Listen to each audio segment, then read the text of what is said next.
시작이 어려워서 늘 미루다 드디어 들려드리게 되었습니다. 저는 결혼하고 겪은 제 시모와 남편에 관한 얘기를 해보려고 해요. 30대 초반에 지인의 소개로 만나게 된 남편은 처음부터 조금 부담스러웠습니다. 제가 너무 좋다면서 흔히 말하는 하늘의 별이라도 따줄 기세였죠. 사실 전혀 제 스타일이 아니라서 난감했습니다. 외적인 모습도 성격도 어느 것 하나 제 스타일이 아니었지만 그저 진실한 마음 하나만 보고 남편과 연애를 하게 되었죠. 연애를 본격적으로 시작하고서 남편은 세상을 다 얻은 것 같다는 표현을 제게 자주 했어요. 저희가 만난 나이대가 결혼을 생각할 시기라서 그런지 남편과 결혼을 더 생각하게 되었습니다. 남편은 언제나 제가 원하는 걸 해주려고 노력했어요. 제가 이렇게 할까? 라고 물으면 무조건 좋아 라고 답하는 사람이었습니다. 어떻게 보면 매력이 없고 조금 심심한 연애이기도 했지만 결혼 상대로는 딱이었죠. 늘 이렇게 배려해주고 저를 위해주는 남편 덕분에 연애하면서 싸운 적도 거의 없었습니다. 남편과 싸울 수가 없는 게 조금이라도 다툴 것 같은 조짐이 보이면 남편은 늘 제 기분을 풀어주려고 노력을 했어요. 하지만 잘못이라고 해봤자 사소한 잘못들이라 넘어갈 수 있었습니다. 제게는 쩔쩔매는 모습도 보이고 귀엽기도 하고 늘 저를 위해줬지만 사석에서는 매우 듬직하고 젠틀한 모습이었습니다. 그래서 다른 사람들은 남편을 되게 똑부러지고 젠틀한 사람이라고 생각을 했어요. 이런 남편에게 흠이 하나 있었는데 그건 바로 한 번 갔다 왔다는 거였죠. 뭐가 급한지 벌써 갔다 와버려서 그게 조금 걸리긴 했습니다. 저야 뭐 알고 시작한 만남이니 상관이 없었어요. 그러나 저희 부모님의 입장은 다를 수 있어서 만나면서도 마음이 조금 불편하긴 했습니다. 다행인 건지 애는 없었으니 크게 문제라고 생각하지 않았어요. 솔직히 요즘 이혼이 흠도 아니고 주변에 돌싱이 많아서 그런지 더 대수롭지 않게 여겼습니다. 이혼을 한 게 흠이 아니라 왜 이혼을 했는지 사유가 중요하다고 생각을 해요. 그래서 남편에게 물어봤었는데 전처가 문제가 많았었죠. 말이 결혼을 한 거지 의미 없이 살다가 그냥 헤어진 관계였습니다. 사람이 아무래도 본인 유리하게 말하는 경향이 있으니까 저는 남편에게 조금 더 캐물으면서 자세히 말해달라고 했거든요. 그런데 남편은 그런 저에게 불편함을 느끼기는커녕 당연하다는 듯 아주 자세하게 말해줬습니다. 전처 욕하는 것처럼 비춰질까봐 조금 그렇긴 하지만 있는 그대로 말하면 서로 결혼을 해서 살아보니 너무 안 맞았어. 생활 방식부터 시작해서 다 안 맞았지. 그리고 엄마한테도 너무 막하고 애도 낳기 싫다 하고 모든 걸 본인 멋대로 하기 시작하더라고. 그렇게 하루도 빠짐없이 싸우다 결국 서로 합의하에 바로 헤어진 거야. 아, 그래? 결혼 전에 이세 얘기를 안 했어? 갑자기 결혼하고 애를 낳기 싫다고 한 거야? 응. 결혼하고 몸매 망가지고 아줌마 되는 게 싫다면서 애 낳기 싫다고 하길래 왜 그걸 혼자 결정하냐고 했더니 자기가 뭐 애 낳는 기계냐고 내가 애 낳아줘야 하냐고 그러더라고. 약간 늘 이런 식으로 대화를 하다 보니 안 쌀 수가 없었지. 전처에 관한 얘기는 딱 한 번 물어보고 말았습니다. 솔직히 기억하고 싶지도 않을 텐데 계속 물어보는 건 예의가 아니라고 생각했어요. 저희는 결혼을 약속했고 친정 부모님은 이혼남이라는 것에 거부감이 살짝 있었으나 남편의 인성을 보고 허락을 해주셨습니다. 큰 반대가 없어서 다행이라고 생각을 했죠. 예비시댁엔 시모와 형님만 계셨는데 형님은 이미 애를 둘이나 키우고 계셔서 정신이 없었어요. 형님은 저를 보고는 그저 잘만 살아달라고 하시면서 두 손을 꼭 잡아주셨습니다. 시댁 분위기도 마치 남편처럼 참 좋고 따뜻하다고 느꼈어요. 결혼 후 신혼여행을 바로 갔는데 저희는 10일을 갔습니다. 신경 쓸 게 많아서 힘들었던 결혼을 드디어 끝냈다는 생각에 홀가분했고 한편으로는 이제 정말 유부녀가 되었구나를 실감했죠. 지겨운 일상에서 벗어난 신혼여행은 그저 행복 그 자체였습니다. 그런데 충격적인 일들이 벌어지기 시작했어요. 남편이 자꾸 핸드폰을 붙들고 누군가랑 통화하면서 시간을 오래 보내는 겁니다. 짜놓은 일정이 있으니 움직여야 하는데 대체 누구랑 저렇게 통화를 하는 거지 싶었죠. 회사 전화일 수도 있으니 우선은 기다리다 30분이 넘도록 전화를 하길래 대체 누구냐고 물었어요. 여보, 대체 누구랑 그렇게 통화를 해? 우리 나가야 한다니까. 조금만 있다가 나가자. 엄마 지금 심심하대. 뭐라고? 어머님이랑 통화하는 거야, 지금? 응, 왜? 엄마, 예지랑 통화할래? 그래, 바꿔줄게. 받아봐, 바꿔달래, 엄마가. 아, 네, 어머님. 그래, 나다. 신혼여행은 재밌니? 어때? 날씨는 좋고? 밥은 먹었어? 네? 아, 네네. 날씨도 좋고 밥도 잘 먹었어요. 어머님은 식사하셨어요? 아니, 안 먹었다. 아들 장가 보내고 나니까 허전해서 그런가 입맛도 없고 기분도 내내 울적하네. 아유, 어머님, 저희가 자주 놀러 갈게요. 놀러 오는 거랑 같이 사는 거랑은 다르지. 준호나 다시 바꿔줘. 시모가 심심하다고 30분을 넘도록 통화한 남편은 그 이후에도 30분을 넘겨 결국 1시간을 넘도록 통화를 했습니다. 다른 것도 아니라 심심하다고 일정까지 미루고 통화만 붙들고 있는 게 상식적으로 맞나 싶었죠. 열이 잔뜩 받아 있는데 이제 와서 안 나가냐고 왜 누워있냐는 남편이었습니다. 싸우기 싫었는데 말이 곱게 나가지 않았고 저는 확 질러버렸어요. 여보, 우리 지금 신혼여행 온 거잖아. 일정도 다 미리 짜뒀고. 근데 어머님께서 심심하다고 1시간을 넘도록 통화만 하고 있는 걸 내가 어떻게 이해해야 해? 그럼 조금 있다가 또 전화하셔서 심심하다고 하시면 또 할 거야? 여보가 그건 이해해줘야지. 다른 것도 아니라 엄마 일인데. 나랑 같이 살다가 이제 혼자 사니까 얼마나 외롭겠어. 그렇다고 신혼여행 중에 엄마랑 계속 통화만 하고 있는 게 맞아? 내가 지금만 말하는 게 아니잖아. 어제도 정신없이 이동하고 있는데 계속 어머님이랑 통화했고 우리 그거 바다 보러 가서도 나랑 얘기하는 게 아니라 예쁘다고 영상통화 걸어서 어머님 보여줬고 밥 먹을 때도 영상통화 걸어서 어머님 보여줬잖아. 그거야. 같이 못 온 게 아쉬우니까 그렇게라도 보여드리고 싶은 거지. 그럼 그냥 어머님이랑 둘이 오지. 나랑 뭐 하러 왔냐고. 난 무슨 죄야? 나도 내 돈 내고 내 시간 써가면서 온 신혼여행인데 왜 당신이랑 어머님 그 애틋함에 밀려서 아무것도 못하고 내내 눈치만 보고 있어야 하는데? 당신 너무 이기적이다. 나 조금 실망했어. 내가 당신 진짜 사랑하고 다 좋아하지만 엄마에 대해 이해 못하는 건 너무 싫어. 이건 앞으로 살면서도 조심해줘. 내가 조심하라고? 당신이 조심해야지. 적당히 해. 마마보이야 뭐야 진짜. 결국 남편이랑 신혼여행 2일차 만에 대판 싸웠습니다. 오죽 열받았으면 한 곳에 있는 것도 싫은 거예요. 그래서 혼자 나가서 술을 마시다가 근처 호텔을 잡아서 따로 자버렸죠. 원래 남편이라면 난리가 나서 저를 찾아야 했지만 잡은 물고기가 돼버린 저를 안 찾더라고요. 무심코 마마보이냐고 말을 했는데 혼자서 내내 생각해보니 정말 마마보이인가 싶었습니다. 생각할수록 맞는 것 같았지만 아니라고 믿고 싶었죠. 연애 기간을 포함해서 이렇게까지 싸운 게 처음이라 제대로 싸우고 싶었어요. 어중간하게 풀리기도 싫었기에 저는 다음날 씩씩하게 홀로 여행을 했습니다. 남편에게 중간마다 전화가 왔지만 받지 않았죠. 그런데 갑자기 시모에게 전화가 오는 거예요. 딱 그걸 보고 느낌이 싸한 게 남편이 고자질했구나 싶었습니다. 시모 전화까지 안 받을 수는 없으니까 조심히 시모 전화를 받았어요. 받자마자 고함을 치는 시모 목소리에 깜짝 놀랐습니다. 너 지금 뭐 하는 거니? 애미랑 아들이 전화하는 걸 질투해서 지금 성질을 부리니? 그럴 거면 돌아오지 거기서 뭐 하는 거야? 당장 돌아와. 어머님, 질투라니요. 그런 적 없어요. 그리고 이건 저희 부부 일이니 저희가 알아서 할게요. 부부 일이고 나발이고 내 아들이 힘들어하는 건 나 못 본다. 군소리 말고 당장 돌아와. 어머님이 제 입장에서 생각을 해보세요. 이게 어떻게 질투겠어요? 한두 번도 아니고 여행하는 내내 어머님이랑 영상통화하고 대화하고 그러고 있는데 굳이 같이 여행 온 의미가 없잖아요. 너 지금 시애미한테 말 대답하는 거니? 너희 엄마가 그렇게 가르쳤니? 내가 너 아주 좋게 봤는데 이제 보니까 버르장머리가 없구나. 어머님, 죄송하지만 제가 지금 이런 말 들을 이유가 없는 것 같아요.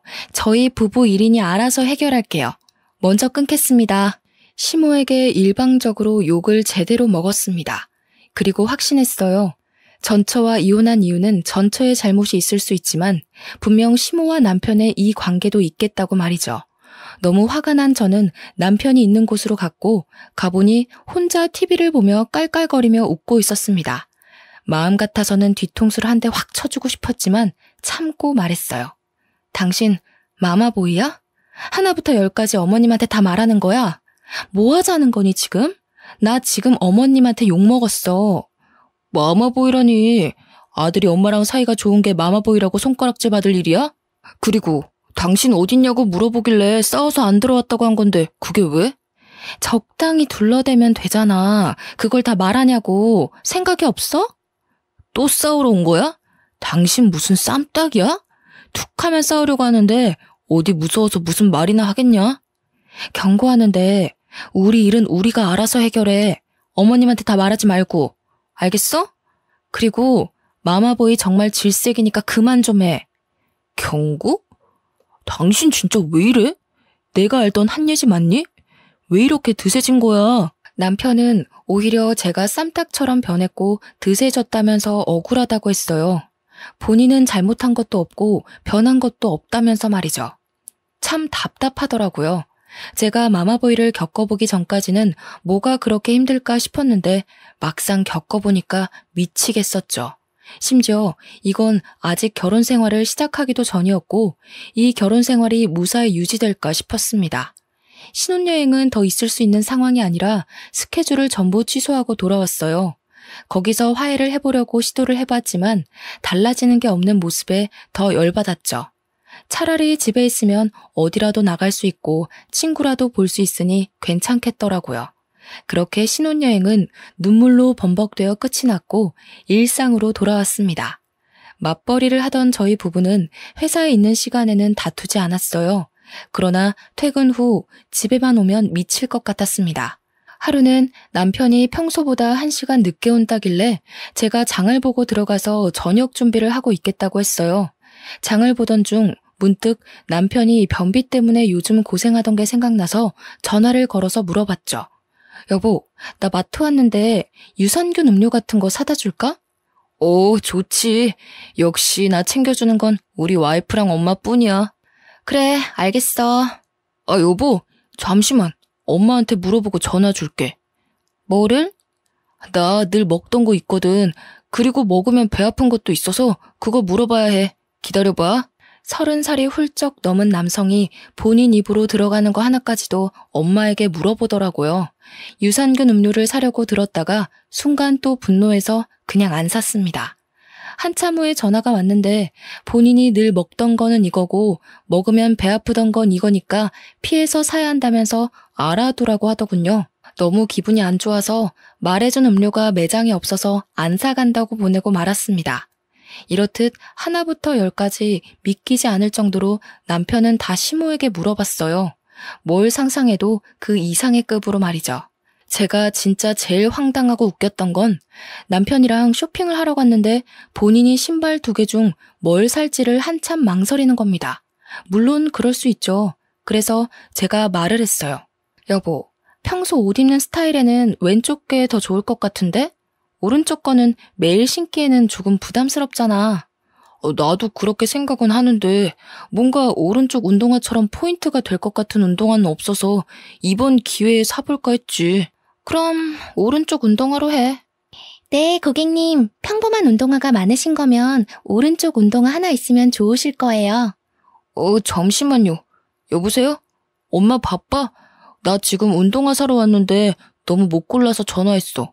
영상통화할게. 기다려봐. 여보, 여기서 영상통화를 하면 스피커로 다 들리지. 민폐야. 작게 얘기하면 괜찮아. 엄마, 이거 2개 중에 어떤 걸 살까?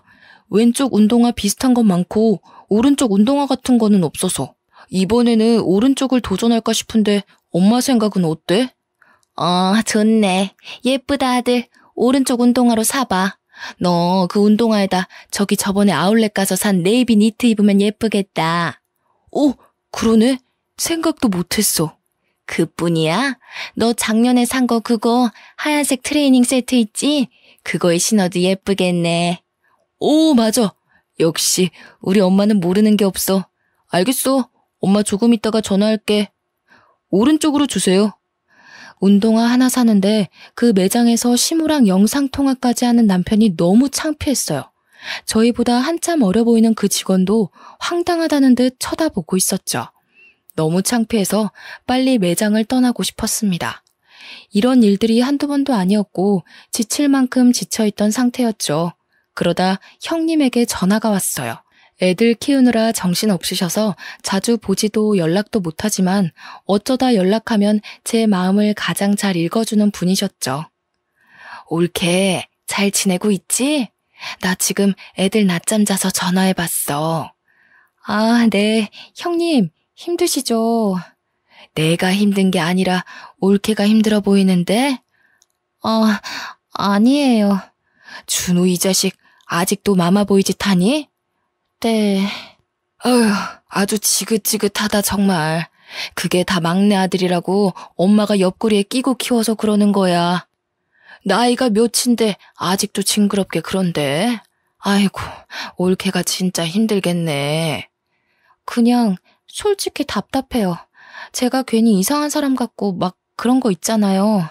에이, 그렇게 생각하지 말고 정 힘들 때는 그냥 나한테 연락해. 알겠지? 네, 형님. 감사해요. 큰 도움까지는 아니더라도 이렇게 편을 들어주고 공감해주는 것도 제게는 큰 힘이 되었습니다. 지긋지긋한 마마보이 남편과 사는 건 제가 귀를 닫으면 평화로웠고 귀를 열면 평화롭지 못했어요. 그래서 터득한 방법 중 하나는 남편이 시무랑 전화할 것 같으면 그 자리를 피했습니다. 듣기만 해도 싫었으니 말이죠. 매일 출근길에도 시무랑 통화하고 퇴근하고 와서도 시무랑 통화하는 남편이라 은근히 자유시간이 많았어요. 그렇게 장점을 찾으려고 노력했습니다. 안 그러면 제가 너무 서운하더라고요. 이날은 남편이 회식이 있어서 늦게 들어온다고 했고 오랜만에 저만의 시간을 누릴 수 있다는 생각에 너무 설레더라고요. 다 필요 없고 족발에 소주 한 잔이 먹고 싶어서 배달로 족발을 주문해 놓고 집으로 출발했죠. 그런데 현관문을 열었더니 TV 소리가 크게 들리길래 남편이 안 끄고 나갔나 싶었는데 불을 딱 켜는 순간 비명을 질렀습니다. 글쎄, 소파에 시모가 자고 있는 거예요. 거기다 거실 테이블에는 시모가 먹고 안 치운 밥과 군것질한 흔적들이 한가득 있었죠. 어머님께서 여기 왜... 아니, 여기 어떻게 계시는 거예요? 연락도 없이 오셨어요? 내가 내 아들 집에 오는데 네 허락받고 와야 되냐? 아니, 여길 어떻게 들어오셨냐고요? 뭘 어떻게 들어와? 비밀번호 치고 들어왔지. 얘, 내가 와서 세탁기도 돌리고 건조기도 돌렸어. 이제 여기 있는 빨래는 네가 개기만 하면 끝이야. 고맙지? 이런 시애미가 어딨어. 아, 근데 너 속옷 좀 바꿔야겠더라. 젊은 애가 속옷이 왜 이렇게 심심하니? 너 그렇게 심심한 속옷만 입으면 남자들 금방 실증나서 바람핀다. 어머님, 그런 걸 왜 하세요? 제 속옷은 또 왜 보세요? 내가 보려고 봤니? 빨래하다 보니 보인 거지. 아무튼 새겨들어라. 속옷 그렇게 심심한 것만 입으면 남편 바람난다. 시모는 놀라지도 않고 뻔뻔하게 저렇게 말했는데 너무 화가 났어요. 어떤 시모가 며느리 속옷을 보면서 심심하네 뭐네 판단을 합니까? 수치스럽다 못해서 폭발할 것 같았지만 입술을 깨물면서 참았습니다. 심지어 세탁기와 건조기는 그냥 알아서 돌아가는 것들인데 그거 좀 했다고 저희 집 와서 힘들었다면서 생색을 냈죠. 오히려 시모가 어지른 것들을 치우느라 제가 고생했거든요. 열받아 있던 찰나에 문득 제가 시킨 족발이 생각나서 시모를 급하게 보내야겠다 싶었습니다. 시모랑 이 기분으로 같이 족발까지 먹고 싶지는 않았거든요. 어머님, 오늘 이 사람 회식이라 늦게 오거든요. 어머님도 더 늦기 전에 집 가는 게 좋을 것 같아요. 어머, 나 오늘 자고 가기로 했는데 우리 아들이 너한테 말 안 했니? 네? 전 못 들었는데. 우리 아들이 여기까지 와서 힘들게 가지 말고 자고 가라고 해서 그러기로 했어. 배고파 죽겠으니까 저녁이나 차려봐 얼른. 시모가 비밀번호를 누르고 들어와 있는 것도 기가 찰 노릇인데 자고 간다는 말에 웃음이 나왔어요. 이 모든 걸 제게 언급도 안 한 남편을 가만두지 않겠다고 다짐했죠. 결국 이날 시모와 족발을 먹었고 술은 마시지 않았습니다. 대충 먹고 치워버렸고 저는 먼저 잠자리에 들겠다며 안방으로 들어가서 문을 닫아버렸죠. 살면서 이렇게 과하게 스트레스를 받았던 적이 있나 싶을 정도로 힘들었어요. 심지어는 스트레스가 과해서 두통이 생겼습니다. 안 그래도 잔뜩 열이 받아 있었는데 과음한 남편은 노래를 부르면서 온 집안의 불을 다 켜고 저랑 시모를 부르며 난리를 쳤죠. 그 장단에 맞춰 같이 노래를 부르는 시모를 말리고 또 말렸지만 이들은 멈추질 않았습니다. 그 새벽에 그렇게 시끄럽게 노래를 부르면 당연히 아래층에서 올라오겠죠. 아니나 다를까 이웃의 신고로 경찰까지 왔어요. 이게 다른 집에서는 싸우는 소리로 들렸다고 합니다. 고개 숙여 정말 죄송하다고 말씀드리고 남편을 끌고 안방으로 와서 바닥에 내팽겨쳤어요. 시모를 보내고 주말 아침부터 대판 싸웠어요. 당신 나랑 결혼 왜 했어? 어? 그걸 갑자기 왜 물어봐? 진심으로 궁금해서 물어보는 거야. 내가 당신 엄청 사랑하잖아. 그러니까 결혼했지. 그걸 왜 물어봐 갑자기. 넌 사랑하는 사람을 이렇게 고통스럽게 해? 어머님께서 오시면 오신다고 나한테 말을 했어야지. 여기가 당신 혼자 사는 집이야? 반대로 생각해봐. 퇴근하고 왔는데 우리 엄마가 소파에 누워있어. 그럼 얼마나 황당하겠어? 그건 엄마가 보고 싶다고 온다고 하셨는데 내가 회식이라서 못 본다고. 그럼 그냥 주무시고 계시라고 한 거지. 제발 무슨 말 좀 하면 들어. 핑계 좀 대지 말고. 그 핑계도 지긋지긋하다고. 알아? 있잖아. 나 이렇게는 못 살겠어. 이러다 내가 죽을 것 같다고. 매일 싸우는 것도 지겹고 숨 막혀 죽을 것 같아. 우리 이 결혼 다시 생각해보자. 뭐라고? 여보, 그게 무슨 소리야? 설마 나랑 이혼하겠다고? 말 그대로야. 절이 싫으면 중이 떠나야지. 남편과 대화를 했고 전 결국 부부관계를 유지하는 게 맞는지에 대해서 진지하게 생각하기로 했어요. 이 사연에 다 담지 못할 만큼 날마다 힘들었습니다. 오죽하면 규칙적으로 하던 생리가 불규칙적으로 밀리게 되었죠. 난생 처음 겪는 일이라 처음에는 당황했는데 이번에도 스트레스 때문에 밀렸구나 싶어서 대수롭지 않게 생각을 했어요. 그런데 뭔가 몸이 나른한 게 느낌이 평소랑 달랐습니다. 불안한 마음에 혹시나 싶어 임신 테스트기를 해봤죠. 그랬더니 2줄이 나왔습니다. 병원을 갔는데 임신이 맞다고 했습니다. 한동안 남편과 내내 사이가 좋지 않았지만 아이가 생기고 아이를 키우다 보면 조금은 달라지지 않을까 내심 기대를 했습니다. 여보, 이거 봐볼래? 이게 뭐야? 뭐긴 뭐야, 우리 아기지. 나 임신했는데 아직은 초기라 조심하래. 임신을 했다고? 그렇구나. 그렇구나라니? 반응이 뭐 그래, 싫어? 아니야, 당연히 좋지. 근데 병원까지 간 거면 임신이 확실한 거잖아. 그치? 남편의 반응은 정말 당황스러웠습니다. 목소리가 무슨 지하 깊은 동굴까지 내려간 듯 축 처졌고 표정은 정색을 했어요. 섭섭하고 서운했지만 본인도 놀래서 그런 건가 싶어서 최대한 이해를 해보려고 노력했죠. 그런데 그 다음날 일하는 도중에 남편에게 전화가 왔고 퇴근하고 시댁으로 바로 가야 한다고 말했습니다. 무슨 일이냐고 물어봐도 그냥 시댁에 오라는 말만 해주더군요. 영문은 몰랐으나 문득 어머님도 저의 임신 사실을 알고 축하 의미로 밥이라도 차려주실 줄 알았어요. 그렇게 퇴근하고 남편과 함께 시댁에 갔고 시댁에 들어서자마자 시모는 제게 달려와 뺨을 3대나 연속으로 쳤습니다. 정말 순식간에 벌어진 일에 너무 놀라서 말도 아무런 소리도 못 냈어요. 옷도 가방도 내려두지도 못한 채 그대로 맞았는데 너무 당황스러웠죠. 제가 이렇게 맞았는데 남편은 그 모습을 지켜보고 한숨만 쉬면서 인상을 쓰고 있었습니다. 어머님, 지금 뭐 하시는 거예요? 이런 여우 같은 년, 넌 내가 이럴 줄 알았어. 임신을 했어? 어떤 놈이랑 뒹굴어 놓고 우리 아들 인생을 망치려고 해. 내가 그 꼴은 못 보지. 네? 어머님, 지금 뭐라고 하셨어요? 진짜 미치셨어요? 뭐야? 이게 더 맞고 싶나? 너라면 안 미치겠냐? 너 모르지? 우리 준호 전처가 하도 애 낳기 싫다고 난리쳐서 정관수술했다는데 너가 임신을 어떻게 할 수 있겠니? 어? 입이 있으면 말을 해봐. 감히 어떤 놈이랑 바람나서 애까지 만든 건데?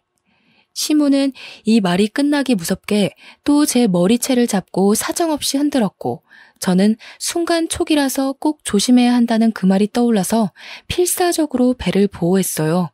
아무리 말하고 보호해도 시모가 멈추지 않아서 결국 밀어버렸습니다. 그리고 저도 너무 억울하고 분해서 이성을 잃은 상태로 오열하며 말했어요. 어머님, 지금 저한테 이렇게 하신 거 후회하실 거예요. 제가 바람이 나긴 누구랑 나요. 저는 단 한 번도 다른 남자랑 자본 적 없고 당연히 이 아이는 준호 씨 아이라고요. 앞뒤 상황 파악도 안 하고 막무가내로 불륜녀로 몰아서 임신한 며느리를 폭행하는 게 맞으세요? 당신도 지금 내 말 못 믿는 거야. 그래서 임신했다고 했을 때 그런 반응 보였니? 입 못 다물어? 준호야, 상대하지 마. 저런 불려시 같은 것들은 상대해주면 안 돼. 저 아니라고요. 바람 핀 적 없고 당연히 준호 씨 애라고요. 예지야, 추하다. 그만해라. 내가 아무리 너를 사랑해서 바보같이 굴었어도 딴 남자애까지 키워줄 호구는 아니야. 조용히 이혼하자. 나는 다 적었으니까 너만 적어서 제출하고 합의 이혼하는 걸로 하자. 제게 합의 이혼서를 들이미는 남편의 뺨을 똑같이 세대 쳐주고 말했어요. 너 두고 보자. 후회하지 마. 난 분명히 아니라고 말했어. 나한테 끝까지 마마보이 짓 한 거 후회할 거야. 그리고 당신 무식한 게 다가 아니야. 어디 감히 임산부를 때려? 미친 것들. 전 그렇게 말하고 바들바들 떨리는 몸으로 시댁에서 나왔습니다. 억울함과 분노에 한참 시간이 지나도 떨리는 몸은 진정되지 않았어요. 눈물로 밤을 지새웠고 날이 밝자마자 전 산부인과를 가서 물어봤습니다. 남편이 5년 전쯤에 정관수술했는데 임신이 가능할 수 있냐고 말이죠. 저 선생님, 저희 남편이 5년 전쯤에 정관수술을 했는데 자연 임신이 가능한가요? 혹시 이런 사례도 있나요? 네, 그럼요. 물론 희박하지만 충분히 가능해요. 정관수술을 하는 것 자체가 더는 아이를 낳지 않으려고 하시는 부부들이 택하는 건데 그 와중에 임신이 돼버려서 어쩔 수 없이 낳는 경우 꽤 있거든요. 결국 정관수술도 100%라고 볼 수는 없죠. 근데 이건 왜 물어보세요? 제가 눈물이 날 것 같네요. 죄송해요. 남편이 전초랑 살 때 정관수술을 했었는데 저한테 말을 안 해서 몰랐어요. 그런데 제가 임신했다고 하니까 불륜 의심을 하는 상황이거든요. 다른 걸 떠나서 너무 억울해서 이걸 밝히고 싶어서요. 아, 그런 경우도 많아요, 산모님. 믿지 않으시는 경우도 많거든요. 우선 당장 방법으로는 유전자 검사가 있긴 한데 이게 비용이 부담스러울 수 있어요. 저는 그렇게 주치의와 한창 상담을 한 끝에 억울함을 밝혀내기 위해서 유전자 검사를 비싼 돈 주고 하기로 했습니다. 남편의 칫솔을 몰래 가져와서 검사를 요청했고 이를 악물고 기다리고 있었어요. 결과만 나와봐라 다 죽었다 하는 마음으로 말이죠. 그렇게 결과만 기다리면서 지냈는데 드디어 나왔고 당연히 친자 관계로 나왔습니다. 전 그 결과지를 들고 남편이 퇴근하고 시모와 함께 있을 시간에 시댁에 쳐들어갔어요. 들어가서 시모 얼굴에 결과지를 확 던지면서 말했죠. 그렇게 딴 남자 만남 불려시 취급하시더니 이걸 어째요? 당신 아들 핏줄이 맞다네요. 친자관계 맞다고 나온 거 어떡하실 거예요? 똑같이 뺨 3대 맞을래요? 아니면 머리채 뽑히실래요? 너 따위가 조작했는지 내가 알게 뭐니? 겨우 이런 거 하나 들고 와서 꼴값 떨기는. 있잖아 당신 진짜 제발 무식하면 입이라도 다물어요. 여기 이 종이를 자세히 봐봐. 과연 조작이 가능해 보여요? 정말 대화도 하기 싫다. 아니 할 가치를 못 느끼겠어. 시모는 친자 관계가 맞다는 검사 결과지도 조작 아니냐며 끝까지 우겼어요. 아마 본인이 저지른 게 있으니 인정하고 싶지 않았겠죠. 그러나 남편은 그 결과지를 주워들고 한참을 보더니 본인 머리를 막 쥐어뜯더라고요. 그리고는 무릎 꿇고 싹싹 빌었습니다. 여보, 내가 진짜 미안해. 나 진짜 미친놈 맞아. 제발 한 번만 용서해주면 안 될까? 당신한테 정말 미안해. 너 뭐하는 짓이야? 안 일어나? 왜 무릎을 꿇어? 얘가 조작했을지 어떻게 알아? 이혼해. 세상에 어디 여자가 얘 하나뿐이니? 또 재혼하면 그만이야. 엄마도 제발 그만해. 나도 병원 가서 물어봤다고. 혹시나 싶어서 비뇨기과 가봤는데 그게 가능하다고 하더라고. 그러니까 제발 그만해. 나 이 사람 없으면 안 돼. 알고 보니 남편도 비뇨기과를 찾아가서 물어본 거예요. 이렇게 임신이 가능한지를 말입니다. 그쪽에서도 저와 같은 대답을 들었고 그 후 마음이 복잡했던 남편에게 제가 유전자 검사지까지 던져버렸으니 죽을 맛이겠죠. 전 여기까지 오면서 생각 정리를 다 했거든요. 그래서 그대로 남편에게 말했습니다. 매일 엄마 치마폭에 쌓여서 그따위로 살 거면 난 당신이랑 살 필요 없어. 그리고 네 자식이 뱃속에 있다는데 믿지도 못하는 시모 옆에서 살 자신도 없고. 그러니까 나랑 이혼 안 하고 싶으면 너네 엄마랑 영 끊고 살아. 그렇게 할 자신 없으면 그냥 이혼하자. 여보, 예지야, 너무 극단적이잖아. 바로 대답 안 하면 이혼으로 결정하고 갈게 나는.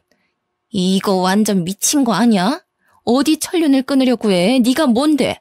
준호야, 듣지 마. 저런 거는 혼자 애 키우면서 고생해봐야 정신 차려. 대답 안 했으니까 이혼인가? 그럼 당신도 어머님 아니니까 그냥 아줌마라고 할게요. 저기 아줌마, 나이 좀 곱게 드세요, 추하니까. 툭하면 아들. 진짜 못 들어주겠어요. 이마에 손가락 툭 밀면서 말했더니 화난 시모가 난리를 쳤고 그 와중에 남편은 시모를 부축하려고 했죠. 더는 시간 끌 것도 없고 전 더 완강하게 말했습니다. 김준호, 너희 엄마 몸에 손대기만 해봐. 난 바로 이혼이야. 대답이나 해. 엄마, 미안해. 근데 나는 예지랑도 못 헤어지고 아기도 포기 못해. 엄마가 이번엔 정도가 지나쳤어. 이번 일은 이 사람이 엄마 신고하면 처벌도 받을 수 있는 문제라고. 준호야, 너 그렇게 가버리면 엄마 못 살아. 알잖아. 엄마한테는 너 하나뿐이야. 진정하고 엄마랑 얘기를 해보자. 응? 아니야, 엄마. 우리가 다른 모자지간에 비해 특별한 건 사실이잖아. 우리도 서로 거리를 두면서 서로 생각해볼 필요가 있을 것 같아. 그리고 나도 이번에 엄마한테 실망해서 보고 싶지 않아. 안 돼. 가지마, 준호야. 시모는 울부짖다 못해 고함을 질렀지만 남편은 제 손을 잡고 뒤를 돌아보지도 않은 채 나왔어요. 저는 남편에게 물었습니다. 한순간에 오기로 선택한 거면 지금이라도 포기해도 좋아. 난 미안하지만 당신 엄마가 너무 싫어. 그렇게 무식하게 무작정 손부터 올리는 모습에 난 오만 정이 다 떨어졌거든. 그건 용서받을 수 없는 일이야. 내가 제일 잘 알지, 지켜봤으니까. 심지어 말리지도 않았던 나도 방관자고 잘못이야. 정말 미안해, 여보. 미안하다는 말밖에 할 말이 없네. 제발 싸우지 말고 잘 살아보자. 그러려고 결혼했던 거잖아. 나 신혼여행 때부터 지금까지 제대로 웃어본 적이 없어. 맞아. 내가 너무 당신한테 무심했어. 다시는 그런 일 없도록 할게. 남편과는 집에 가는 길에 드디어 대화다운 대화를 나눴습니다. 이 대화가 제 마음을 많이 녹였어요. 그리고 놀랍겠지만 저게 시모와는 정말 마지막이었습니다. 그 이후 제가 제시한 조건처럼 시모의 목소리도 간접적으로 듣지 않았고 남편이 시모와 연락하는 모습조차 보이지 않았어요. 명절뿐 아니라 시댁에 가야 할 때도 전 가지 않았죠. 물론 남편은 5년 뒤 혼자서 시모를 보러 갔어요. 잘 다녀왔냐고 물어봤는데 남편은 오히려 그동안 본인이 마마보이처럼 살았던 것에 대해서 후회를 하는 눈치였습니다. 모든 걸 시모 뜻대로 살지 않아도 충분히 효도할 수 있는데 어쩌면 이 모든 비극은 본인이 만든 것 같다고 자책을 하기도 했어요. 남편이 자책하는 모습을 볼 때면 마음이 아프긴 했지만 아니라고 말하지는 않았습니다. 자책하고 반성할 시간은 필요해 보였거든요. 긴 시간을 마마보이로 살았기 때문에 긴장이 풀리면 또 그 습관처럼 살아갈까봐 그게 무서워서 공감을 해주지 않았습니다. 아이를 보고 싶어 했지만 보여주지 않았고 그건 시모가 제게 저지른 죄값이라 생각하라고 했어요. 어떤 놈 아이냐고 할 때는 언제고 이제 와서 본인 손주라니까 보고 싶다고 하는 것도 솔직히 거북했죠. 그치만 저도 마음을 곱게 먹고 긍정적으로 생각하려고 노력 중입니다. 아이가 더 크면 보여줄 생각이긴 하지만 아직 말은 하지 않았습니다. 남편에게 괜히 말했다가 시모에게 설레발 칠까봐 말을 아끼고 있고 남편도 아이를 보여달라는 말을 먼저 꺼내지 않아요. 지금이야 평화를 되찾았지만 언제 또 은근슬쩍 나타날지 모른다는 불안감은 늘 있습니다.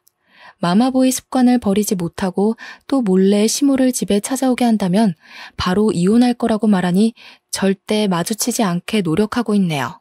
엄마 없이는 못 살던 남편도 곧 초등학교에 입학하는 딸아이에게 집중해서 그런지 행복하게 연애하던 그 시절로 다시 돌아간 기분입니다.